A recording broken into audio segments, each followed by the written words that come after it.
Chinese fighter jet and an American B-52 bomber had a close call in the South China Sea, with the Chinese jet coming within 10 feet of the U.S. aircraft. The incident highlights the potential for accidents as both countries compete for influence in the region. According to the U.S. military, the Chinese Shenyang J-11 fighter jet approached the B-52 at an uncontrolled excessive speed, flying dangerously close to the American plane. The U.S. Indo-Pacific Command expressed concern that the Chinese pilot may not have been aware of how close they came to causing a collision. China's Ministry of Foreign Affairs has not yet responded to the incident.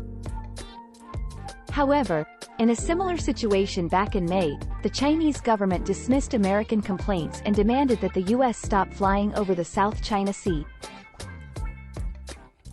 China has been asserting its claims over most of the South China Sea, which is disputed by the U.S. and other countries that rely on the area for shipping. This has led to ongoing territorial disputes and tensions in the region. Just last week, a Chinese Coast Guard ship rammed a Philippine Coast Guard ship and a military-run supply boat near a contested shoal in the waterway. In response to the incident, President Joe Biden warned that the U.S. would defend the Philippines if it came under attack. China, however, stated that the U.S. has no right to interfere in its disputes with Manila. The U.S. and its allies regularly conduct maritime maneuvers and fly aircraft over the South China Sea to assert that the area is international waters and airspace.